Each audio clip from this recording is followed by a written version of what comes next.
50 కోట్లు కొట్టిందంటే మా మూవీ 100 కోట్లు వసూలు చేసింది. ఈసారి 200 కోట్లు పక్కా అంటే మా టార్గెట్ మాత్రం 300 కోట్లు. మొన్నటి వరకు స్టార్స్ కలెక్షన్స్ టాపిక్ వస్తే వినిపించిన మాటలేవి. కానీ ఇప్పుడు లెక్కలు మారాయండోయ్. ఇప్పటిదాకా ఒక లెక్క, ఇప్పటి నుండి ఒక లెక్క అంటూ ఏకంగా 1000 కోట్లే మా టార్గెట్ అని బరిలోకి దిగిపోతున్నారు మన బడా స్టార్స్. టాలీవుడ్ విషయానికి వస్తే ఇప్పటికే బాహుబలి 2, కల్కి 2తో 1000 కోట్లను వసూళ్లను 2 సార్లు టచ్ చేసిన ప్రభాస్ రాజా సాబ్తో మరోసారి 1000 కోట్ల క్లబ్ పై అటాక్ చేయబోతున్నాడు. ఇక RRRతో 1350 కోట్లు వసూళ్లను అందుకున్న తారక్ ఇప్పుడు ప్రశాంత్ నీల్ సినిమాతో మరోసారి 1000 కోట్ల క్లబ్ వైపు ఆశగా చూస్తున్నాడు. ఇక పుష్ప 2తో బన్నీ ఇండియన్ సినిమా హిస్టరీలోనే హైయెస్ట్ కలెక్షన్స్ కొల్లగొట్టగా ఇప్పుడు మరోసారి అట్లీ మూవీతో అటాక్ చేయబోతున్నాడు. చరణ్ కి RRR తప్ప మరో పాన్ ఇండియా హిట్లు లేవు. పెద్దతోనైనా ఆ కోరిక తీర్చుకుంటాడో లేదో చూడాలి. ఇక మహేష్ కి ఎలాగో జక్కన్న ఉండనే ఉన్నాడు. ఇక బాలీవుడ్ విషయానికి వస్తే పఠాన్, జవాన్లతో షారుఖ్, దంగల్తో అమీర్ అలవోకగా 1000 కోట్లని కొట్టేసిన సంగతి అందరికీ తెలిసిందే. ఇక రాబోయే సినిమాలు కూడా ఈ క్లబ్ పైనే దృష్టి పెట్టాయనేది కాదనలేని సత్యం. ఛావా, స్త్రీ 2 సినిమాలు గట్టిగానే ట్రై చేసినా ఈ మ్యాజిక్ ఫిగర్ ని అందుకోలేకపోయాయి. అయినా 800 కోట్లకి దరిదాపుల్లోకి వచ్చాయంటే ఆశ్చర్యమే.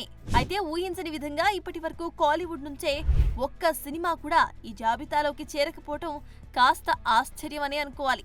చూడాలి మరి అంతా అనుకుంటున్నట్లుగానే కూలీ అయినా ఈ కలని నెరవేరుస్తాడో లేదో. ప్రశాంత్ నీల్ ఉగ్రంతో పర్లేదనిపించిన ఈ క్రేజీ క్రియేటర్ ఆ తర్వాత వచ్చిన KGF తో ఒక్కసారిగా టాక్ ఆఫ్ ది ఇండస్ట్రీ అయిపోయాడు. ఇక అదే ఫ్రాంచైజీలో వచ్చిన KGF 2, ప్రభాస్ తో తీసిన సలార్ సినిమాలు ఏ రేంజ్ సక్సెస్ కొట్టాయో తెలిసిందే. ఇక ప్రస్తుతం తారక్ తో సినిమాని పట్టాలెక్కించిన నీల్ ఆ తర్వాత సలార్ పార్ట్ శౌర్యంగ పర్వంతో బిజీ కానున్నట్టు తెలుస్తోంది. ఇక దీని తర్వాత KGF 3 తెరకెక్కే అవకాశాలు ఎక్కువగా ఉన్నాయి. టాక్సిక్ తర్వాత ఎవరికి గ్రీన్ సిగ్నల్ ఇవ్వలేదు. అసలు కథలు కూడా వినడం లేదట. కేవలం నీల్ కోసమే వెయిట్ చేయాలని నిర్ణయించుకున్నట్టు బెంగళూరు టాక్. అదే నిజమైతే మాత్రం డ్రాగన్, సలార్ 2, KGF 3లలో దాదాపు 5 ఏళ్లు మరే హీరోకి దొరకనని చెప్పాల్సిన పని లేదు. ఇక వీటి తర్వాత DVV దానయ్యతో రామ్ చరణ్ హీరోగా ప్రశాంత్ నీల్ ఒక కమిట్మెంట్ ఇచ్చాడనే టాక్ ఉంది. అయితే అది ఎంతవరకు నిజమో మేకర్సే బయట పెట్టాలి. ఇలా ఈ కమిట్మెంట్స్ తోనే ఊపిరి సలపనంత బిజీగా ఉండడం వల్లే బాలీవుడ్ నుంచి ఆఫర్లు వస్తున్నా వద్దనేస్తున్నాడట ఈ టాప్ డైరెక్టర్. మొత్తానికి చేసిన 4 సినిమాలతోనే ఇంత క్రేజ్ కొట్టేసిన ఈ స్టైలిష్ డైరెక్టర్ రాబోయే సినిమాలతో ఇంకెంత అలరిస్తాడో వేచి చూడాలి. ఒకప్పుడు ఇండస్ట్రీని ఒంటె చేత్తో ఏలిన మెగాస్టార్ కి ఇప్పుడు బడ్జెట్ సమస్యలు వచ్చి పడుతున్నాయా? ఒకప్పుడు బిగ్గర్ దెన్ బచ్చన్ అంటూ తొలిసారి ₹1 కోటి తీసుకున్న చిరుకి ఇప్పుడు అడిగినంత డబ్బు ఇవ్వడానికి మేకర్స్ వెనకడుగు వేస్తున్నారా? ప్రస్తుత పరిస్థితుల్ని చూస్తే అలాగే కనిపిస్తుంది. పాలిటిక్స్ నుండి కంబ్యాక్ ఇచ్చిన తర్వాత చిరు మునుపటి స్థాయిలో మెరిపించలేకపోతున్నాడు అన్నది వాస్తవం. సాలిడ్ గా ఈ సినిమా హిట్ అవుతుందని చెప్పలేని పరిస్థితి. ఖైదీ 150 బాగానే ఆడినా ఆ తర్వాత వచ్చిన సైరా పర్వాలేదనిపించినా కాస్ట్ ఫెయిల్యూర్ అన్న మాటలు వినిపించాయి. ఇక ఆచార్య అడ్డంగా పోవడం, గాడ్ ఫాదర్ గాడి తప్పడం, బోలా శంకర్ బోల్తా కొట్టడంతో చిరు జడ్జిమెంట్ మీద అనుమానాలు మొదలయ్యాయి. వాల్తీరు వీరయ్యతో పర్వాలేదనిపించినా మెగా రేంజ్ లో కలెక్షన్లు కొల్లగొట్టలేదన్నది కాదనలేని సత్యం. దీంతో కుర్ర హీరోలే 25-50 అంటూ డిమాండ్ చేస్తుంటే చిరు మాత్రం ఇచ్చినంత తీసుకోవాల్సిన పరిస్థితి. ప్రస్తుతం మల్లిడి వశిష్ఠ దర్శకత్వంలో చేస్తున్న విశ్వంభరాకి పెడుతున్న 300 కోట్లు తిరిగి వసూలు చేస్తుందా అంటే అనుమానమే.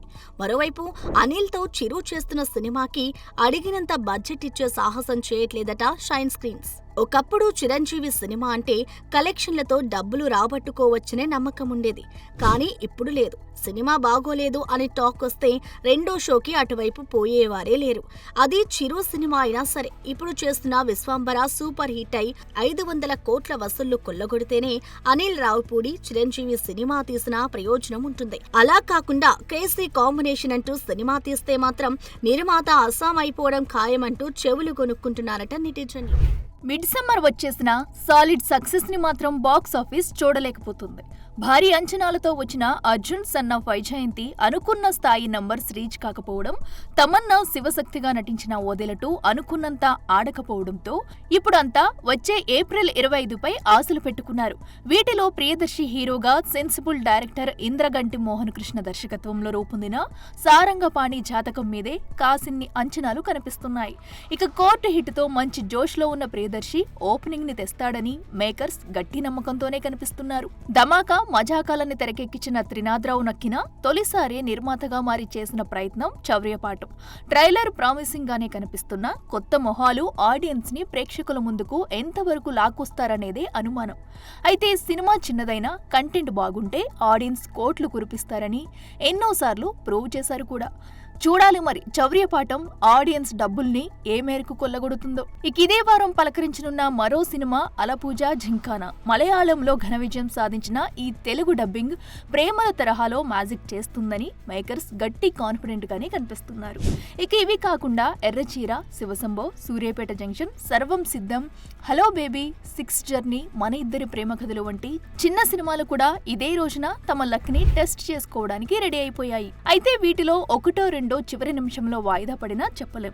ఇక ఇవిలా ఉంటే సూపర్ స్టార్ రజనీకాంత్ భాష, మహేష్ బాబు, భరత్ అనే నేను కూడా ఇదే రోజున రీ రిలీజ్ కి సిద్ధమవుతున్నాయి. ఇక బాలీవుడ్ నుంచి ఇమ్రాన్ హష్మీ గ్రౌండ్ జీరో కూడా వచ్చేందుకు రెడీ అయ్యింది. చూడాలి మరి బాక్స్ ఆఫీస్ పై అటాక్ చేస్తున్న ఇన్ని సినిమాలలో ఏది కలెక్షన్లని కొల్లగొడుతుందో. కార్పొరేట్ కంపెనీలు తమ యాడ్లని కస్టమర్స్ దగ్గరికి చేర్చడానికి స్టార్డమ్ ఉన్న హీరోల చుట్టూ చక్కర్లు కొడతాయన్న సంగతి తెలిసిందే. స్టార్స్ ని గుడ్డిగా ఫాలో అయ్యే అభిమానులు కూడా ముందు వెనక చూడకుండా వాటిని వాడిస్తుంటారు.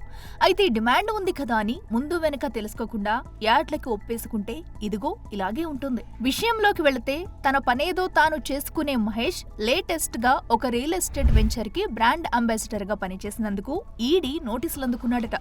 ఈ విషయం అటు ఇండస్ట్రీలో ఇటు అభిమానుల్లో ఒక్కసారిగా సంచలనం రేకెత్తిస్తుంది. వాస్తవానికి ఆ రియల్ ఎస్టేట్ కంపెనీ వెనకాల పెద్ద స్కామ్లు ఉన్నాయని, బ్లాక్ మనీ విపరీతంగా పారించారని, అందువల్ల దానిని అడ్వర్టైజ్ చేసినందుకు మహేష్ ఇప్పుడు అధికారుల ముందు దోషిగా నిలబడ్డట్టు ఫిల్మ్ సర్కిల్స్ లో వినిపిస్తుంది. ఇక ఇలాగే ఇటీవలే బెట్టింగ్ యాప్ వంటి ఇల్లీగల్ యాడ్స్ లో నటించినందుకు స్టార్ యాక్టర్స్ నుండి ఇన్ఫ్లుయెన్సర్ల వరకు అంతా పోలీస్ స్టేషన్ల ముందు క్యూ కట్టాల్సిన పరిస్థితి. ఇక ప్రకాష్ రాజ్ ఏకంగా వీడియో రూపంలో సారీ చెప్పుకొచ్చాడు. ఇదిలా ఉండగా ఈ మధ్య అల్లు అర్జున్, శ్రీలీల కూడా ఒక కార్పొరేట్ కాలేజీకి చేసిన ప్రచారం పట్ల విద్యార్థి సంఘాలు ఆగ్రహం వ్యక్తం చేస్తూ వీడియోలు విడుదల చేయడం హాట్ టాపిక్ గా మారింది. గతంలో ఎందరో స్టార్స్ సైతం ఇలాంటి చిక్కులు ఎదుర్కొన్న వాళ్లే. ఇకపై తమ దగ్గరికి వచ్చే కంపెనీల విషయంలో అయినా స్టార్లు జాగ్రత్తగా ఉంటే మంచిదే. ఎందుకంటే డెమిగాడ్స్ గా పీల్చుకునే స్టార్స్ ఇలా విశ్వసనీయత లేని యాడ్స్ చేస్తే ఫ్యాన్స్ లో క్రెడిబిలిటీ పోగొట్టుకోవడం ఖాయం. స్టార్ హీరోస్, బిగ్ బడ్జెట్, భారీ కాస్టింగ్లతో క్రేజీ ప్రాజెక్ట్స్ గా పిలుచుకునే చాలా సినిమాలు 2025లోనే మొదలవడంతో దాదాపుగా అన్నింటి టార్గెట్ 2026 పైనే ఉండేలా కనిపిస్తోంది. వీటిలో మొదటగా సంక్రాంతికి మెగాస్టార్ అనిల్ సినిమా పలకరిస్తుంటే, అఖండ 2తో అప్పుడే నేను వచ్చేస్తున్నా అంటూ లేటెస్ట్ గా క్లారిటీ ఇచ్చాడు మన బాలయ్య. ఇక ఇదే సీజన్ లో కాస్త అటు ఇటుగా ఎన్టీఆర్, ప్రశాంత్ నీళ్లు కూడా బాక్సాఫీస్ ని పలకరిస్తామన్నారు. కానీ కాస్త కష్టమే. ఇక మార్చిలో నాని, పారడైజ్, రామ్ చరణ్, పెద్ది సినిమాలు పోటీ పడ్డానికి రంగం సిద్ధం చేసుకుంటుండగా నెల రోజుల గ్యాప్ తో ప్రభాస్, హను రాఘవపుడిల ఫౌజీ వచ్చే అవకాశం ఉన్నట్లు ఫిల్మ్ సర్కిల్స్ లో వినిపిస్తోంది. బన్నీ చేయబోతున్న అట్లే త్రివిక్రమ్ సినిమాలు వచ్చే ఏడాది డిసెంబర్ కల్లా పూర్తయ్యేలా కనిపిస్తోంది. మొత్తం మీద ప్రభాస్, బన్నీ, ఎన్టీఆర్, నాని, రామ్ చరణ్ అంటే 5 సినిమాలొస్తాయి. ఇవి కాక బాలయ్య నుంచి ఒకటి, విజయ్ దేవరకొండ నుంచి ఒకటి వచ్చే ఛాన్స్ ఉన్నట్లుగా గట్టిగానే కనిపిస్తుంది. ఇక నాని కాస్త స్పీడ్ పెంచి పారడైజ్ తో పాటు మరో సినిమాని రిలీజ్ చేసే అవకాశమూ లేకపోలేదు. ఇక టైర్ 2 హీరోలుగా చెప్పుకునే మీడియం రేంజ్ స్టార్స్ చేయబోయే సినిమాలు ఎలాగూ ఉండనే ఉంటాయి. అంటే ఎలా లేదన్నా ప్రతి నెల 2 నెలల గ్యాప్ లో వస్తే భారీ సినిమాలు లేదంటే చిన్న సినిమాలు అన్నట్లు ఉండబోతుందన్నమాట. ఇక వీటిలో చరణ్, పెద్ది, నాని, పారడైజ్ లో ఒకే రోజులో బరిలోకి దిగే అవకాశం కనిపిస్తుంది. చూడాలి మరి ఇలా ఇంకా ఎన్ని సినిమాలు ఒకేసారి ఢీకొడతాయో. మొత్తానికి 2025 కాస్త సైలెంట్ గా ఉన్న 2026లో మాత్రం భారీ సినిమాలు థియేటర్లలో దుమ్ము రేపడానికి ఇప్పటి నుండే సిద్ధమవుతున్నాయన్నమాట. 4 దశాబ్దాలుగా తెలుగు సినీ ప్రేక్షకుల్ని ఎంటర్టైన్ చేస్తున్న మెగా ఫ్యామిలీకి గత కొన్ని రోజులుగా కాలం కలిసి రావట్లేదు. పాలిటిక్స్ నుండి కంబ్యాక్ ఇచ్చిన చిరు ఖైదీ 150తో సాలిడ్ సక్సెస్ కొట్టాడని అంతా ఆనందించారు. ఇక అదే ఊపులో చేసిన సైరా విమర్శకుల ప్రశంసలు పొందిన మాటే కానీ పెట్టిన బడ్జెట్ ని రాబట్టలేని పరిస్థితి. ఇక ఆచార్య సంగతి చెప్పక్కర్లేదు. అసలు ఈ సినిమా ఎందుకు చేశాడా అని తలలు బాదుకున్నారు మెగా అభిమానులు. ఇక నెట్టింట ఈ సినిమాపై వచ్చినన్ని ట్రోల్స్ అప్పట్లో మరే సినిమాపై రాలేదంటే అతిశయోక్తి కాదు. ఇక ఆ తర్వాత గాడ్ ఫాదర్ పర్వాలేదనిపించినా అది రీమేక్ అవటంతో చిరు ఓన్ చేసుకోలేని పరిస్థితి. ఇక వాల్తేరు వీరయ్యతో బ్లాక్ బస్టర్ కొట్టిన చిరు అదే ఏడాది వచ్చిన భోలాశంకర్ ఎలా బోల్తా పడిందో చెప్పనక్కర్లేదు. అయితే ఇప్పుడు చేస్తున్న విశ్వంభర సోసియో ఫ్యాంటసీ కాబట్టి ఇదివరకు ఇదే జానర్లో వచ్చిన జగదేక వీరుడు అతిలోక సుందరి సెన్సేషన్ హిట్ కాబట్టి ఈ సినిమా కూడా అలాగే సక్సెస్ అవుతుందంటున్నారు మెగా ఫ్యాన్స్. ఇక పవన్ కళ్యాణ్ విషయానికి వస్తే అత్తారింటికి దారేది తర్వాత ఆ రేంజ్ హిట్ కొట్టకపోవడం గమనార్హం. మధ్యలో వచ్చిన వకీల్ సాబ్, భీమ్లా నాయక్ పర్వాలేదనిపించే స్థాయిలో ఆగిపోయాయి. దీంతో తమ ఆశల్ని మరోపక్క పవన్ కళ్యాణ్ నటించిన హరిహర వీరమల్లుపై పెట్టుకున్నారు. చూడాలి మరి. ఆగుతూ సాగుతూ ఎట్టకేలకి మే 9న రిలీజ్ డేట్ అనౌన్స్ చేసుకున్న ఈ సినిమా ఎలాంటి ఫలితాన్ని రాబడుతోందో. ఇక మరోపక్క RRR తర్వాత రామ్ చరణ్ చేసిన ఆచార్య గేమ్ చేంజర్ డిజాస్టర్ అయ్యాయి. సాయి దుర్గతేజ్ విరూపాక్షతో ఓకే చేసినా బ్రోతో డిసప్పాయింట్ చేశాడు. వైష్ణవ్ తేజ్ చేసిన కొండపోలం, రంగరంగ వైభవంగా, ఆదికేశవ వంటి సినిమాలు ఒకదాన్ని మించి మరొకటి అన్నట్లు డిజాస్టర్ అయ్యాయి. అలాగే వరుణ్ తేజ్ చేసిన గాండివదారి అర్జున, ఆపరేషన్ వాలంటైన్, మట్కా వంటివి కూడా డిజాస్టర్ అయ్యాయి. ఒక్క నిహారిక మాత్రమే కమిటీ కుర్రోలతో నిర్మాతగా హిట్ అందుకుంది. చూడాలి మరి ఈ ఏడాదైనా మెగా ఫ్యామిలీ సాలిడ్ సక్సెస్ అందుకుంటుందో లేదు. హీరోలు కెరీర్ లో యమస్పీ చూపిస్తుంటే టైర్ 2 హీరోలు మాత్రం సాలిడ్ సక్సెస్ కోసం చక్కర్లు కొడుతూనే ఉన్నారు. క్రాక్, ధమాకా వంటి వరుస విజయాల తర్వాత Tiger Nageswara Rao, Ravanasura, mister Bachchan, Eagle వంటి వరుస అపజయాలతో డీలా పడ్డాడు మన మాస్ మహారాజ్. ఇక మాస్ జాతర మూవీతో అయినా హిట్ కొడతాడో లేదో చూడాలి. యంగ్ హీరో రామ్ పోతినేని పరిస్థితి కూడా ఇంచుమించు ఇదే విధంగా ఉంది. 2019లో వచ్చిన Puri iSmart Shankar success Skanda, Red, The Warrior, Double iSmart Ram అభిమానులను పూర్తిగా డిసప్పాయింట్ చేశారు. ఇక ఇప్పుడు షూటింగ్ దశలో ఉన్న రాపో 22తో రామ్ సాలిడ్ హిట్ అందుకుంటాడో లేదో. తన కెరియర్ లో సక్సెస్ కంటే ఫెయిల్యూర్స్ నే ఎక్కువ చూసిన మరో యంగ్ హీరో నితిన్. తాజా చిత్రం రాబిన్ హుడ్ కూడా బాక్స్ ఆఫీస్ ముందు కలెక్షన్లను కొల్లగొట్టలేకపోయింది. బలగం ఫేమ్ వేణు దర్శకత్వంలో ఎల్లమ్మ చిత్రంలో నితిన్ నటించబోతున్నారంటూ వార్తలొస్తున్నాయి. మరి ఆ ఎల్లమ్మైనా నితిన్ కెరీర్ ను గాడిన పెట్టి విజయాన్ని అందిస్తుందేమో చూడాలి. ఎక్కడికి పోతావు చిన్నవాడతో మంచి హిట్ అందుకున్న నిఖిల్ కార్తికేయ చిత్రంతో హీరోగా నిలదొక్కున్నారు.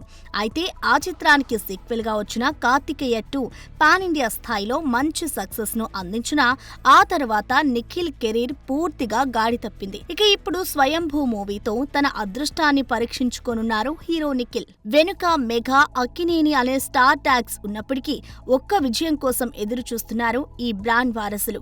అటు మెగా హీరో వరుణ్ తేజ్ కూడా తొలి ప్రేమ విజయం తర్వాత ఆ స్థాయి సక్సెస్ ను చూడలేకపోయారు.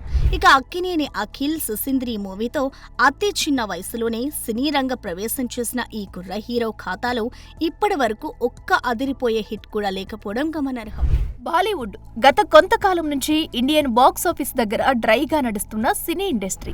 ఒకప్పుడు హిందీ సినిమా అంటే ఇండియన్ సినిమాకే కింగ్లా ఉండేది. కానీ హిందీ మార్కెట్లో అవే రోత సినిమాలు వస్తుండడం, నెమ్మదిగా మన తెలుగు సినిమాల డామినేషన్ మొదలు కావడంతో ఇప్పుడు ఏకంగా బాలీవుడ్ హీరోల అడ్రస్లు గల్లంతయ్యే పరిస్థితి. ప్రభాస్ బాహుబలితో పాన్ ఇండియా డోర్స్ ఓపెన్ చేయడంతో ఇక మేము నీ బాటలోనే అంటూ బన్నీ, తారక్ ఇలా టాలీవుడ్ స్టార్స్ అంతా తమ తమ సినిమాలతో ఒక్కసారిగా టాక్ ఆఫ్ ది ఇండస్ట్రీ అయిపోయారు. దీంతో ఒక్కసారిగా బాలీవుడ్ షేక్ అయిపోయింది. మాదే హవా అంటూ చెలరేగే ఖాన్లు, కపూర్లు సైలెంట్ అయిపోయారు. తాజాగా వార్ 2లో నటిస్తున్న ఎన్టీఆర్ కాస్త బక్కచిక్కగానే తన 10 ప్యాక్స్ మీద బాలీవుడ్ లో చర్చ మొదలైంది. ఫ్యాన్ తో మహేష్ బాబు దిగిన ఫోటో మీద ఏకంగా పెద్ద డిస్కషన్ నడిచింది. దీంతో తెలుగు హీరోలు బాలీవుడ్ ని కబ్జా చేస్తున్నారనే వార్త ఇప్పుడు సోషల్ మీడియాని కుదిపేస్తుంది. ప్రజెంట్ షారుఖ్ పఠాన్ 2 ఎప్పుడొస్తుందన్న చర్చల కంటే సన్నబడ్డ ఎన్టీఆర్ డ్రాగన్ లో కనిపించబోతున్నాడన్న వార్తలు నార్త్ ఇండియాలో ఎక్కువగా వినిపిస్తున్నాయి. ఇక చరణ్ బుచ్చిబాబు సినిమాలో ఎలా కనిపిస్తాడా ఆశ ఆసక్తిగా ఎదురుచూస్తున్నారు హిందీ జనాలు. ఇక డ్రాగన్, దేవరా 2, కల్కి 2, రాజాసాబ్, స్పిరిట్, SSMB 29 ఇలా వీటి మీదే నార్త్ ఇండియన్స్ ఫోకస్ మరింత పెరగటం గమనార్హం. ఈ క్రమంలో ఖాన్లు, కపూర్ల ఈ ఫోకస్ లో వెనుకపడటం విచిత్రం. చూడాలి మరి పుష్ప 2తో ఇండియన్ సినిమాపై సరికొత్త సంతకం చేసిన తెలుగు సినిమా రాబోయే రోజుల్లో ఇంకెన్ని సంచలనాలకి వేదికవుతుందో. కుబేరా ధనుష్ మెయిన్ లీడ్ గా వస్తున్న ఈ సినిమా బడ్జెట్ ఇప్పుడు ఆకాశాన్ని అంటుతుంది. ఈ సమ్మర్లో రాబోతున్న భారీ బడ్జెట్ సినిమాల్లో కుబేరా ఒకటి. ఇక అటు ధనుష్ కి ఇటు శేఖర్ కి ఇదే హైయెస్ట్ బడ్జెట్ మూవీ. ఓ తమిళ ఆర్టిస్ట్ మీద మన తెలుగు సినిమా తీస్తూ ఇంత ఖర్చు చేయడం కాస్త ఆసక్తికరమే. అయితే ఇంత ఖర్చు ఎందుకు అవుతోంది అంటే కేవలం రెమ్యునరేషన్లే నటీనటులు, దర్శకుడు, టెక్నీషియన్లు కలిపి 60 కోట్ల వరకు ఖర్చయిపోతుందట. ధనుష్ రెమ్యునరేషన్ నే 30 కోట్లకు కాస్త అటూ ఇటుగా ఉంటుంది. నాగ్ ఈ సినిమాకు తన కెరీర్ హైయెస్ట్ రెమ్యునరేషన్ తీసుకున్నారు. ఈ పాత్రకు ఖచ్చితంగా నాగ్ కావాలి కనుక ఆయనకు అడిగినంత ఇచ్చి తీసుకున్నారు. దాదాపు 14 కోట్లు నాగ్ రెమ్యునరేషన్ అని తెలుస్తోంది. ఇక రష్మిక హీరోయిన్, దేవిశ్రీ ప్రసాద్ సంగీతం ఇవన్నీ కలిసి సినిమా ఖర్చును మరింత పెంచాయట. ఇదిలా ఉంటే శేఖర్ కమ్ముల తీసుకున్న ఈ సబ్జెక్ట్ ప్రకారం బ్యాంకాక్, ముంబైల్లో అధిక భాగం షూట్ చేశారు. అలాగే ఎక్కువ రోజులు వర్క్ చేశారు. అందువల్ల ఖర్చులు, వడ్డీలు అన్నీ కలిపి సినిమా ఖర్చును 130 కోట్ల మేరకు చేర్చేశాయని ఫిలిం సర్కిల్స్ లో వినిపిస్తోంది. ఇదిలా ఉంటే ఈ సినిమాకు జస్ట్ OTT హిందీలో కలిపి 90 కోట్ల వరకు రికవరీ వచ్చింది. కీలకమైన తమిళ వెర్షన్ ఇంకా ఉంది. తెలుగు థియేటర్ హక్కులు ఉన్నాయి. సో ఎలా చూసినా ఈ సినిమా టేబుల్ ప్రాఫిటబుల్ లో ఉండడం ఖాయం.